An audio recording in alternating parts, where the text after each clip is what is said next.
Thank you, Don.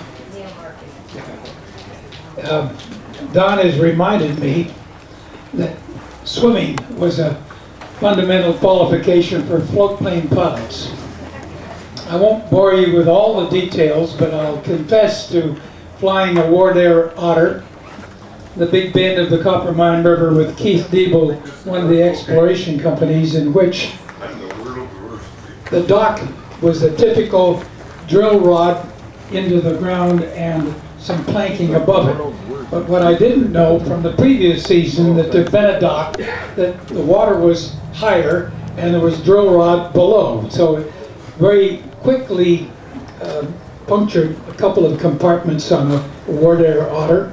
I was up having coffee and I looked out, and here's this nice blue otter with red trim with its wing getting rather low at the dock. Now, one of the things most of us in those days were we were quick to respond with resources. So I made it down to the dock, got into the airplane. By then the wing of the otter was in the water, and I had a choice to, what do I do with this sick airplane? It did start, and my game plan was I taxied it out. The wind was pretty good. Downwind was a nice sandbar. By the time I got it out into the channel, the wing was well into the water, and I went right through the cockpit and swam out on the low side. Not only being able to swim, but endurance was an important part of this. The otter and I swam together to downwind on a sandbar. The airplane perfectly happy, everything runs, the engine didn't get wet.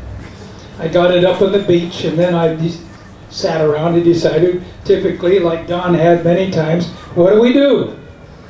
What resources do I have? I had a fiberglass float repair kit in the pontoons, which we all carried. Many of you still have them today. But how do I get to the patching area? Well, the only way on the sandbar was to trench my way underneath the float. And then to what materials were available. Well, the drill shack had a fly door, you know, the one that has a spring that always bangs. Well, I took the fly screen from the door, mixed up my mixture of fiberglass along with the fiberglass, patched the float. Looked pretty good to me. Launched the airplane eventually back to Yellowknife.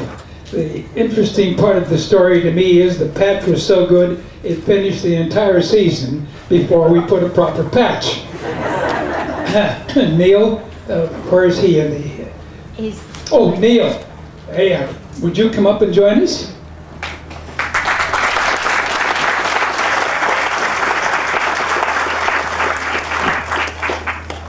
Haven't seen you for a while.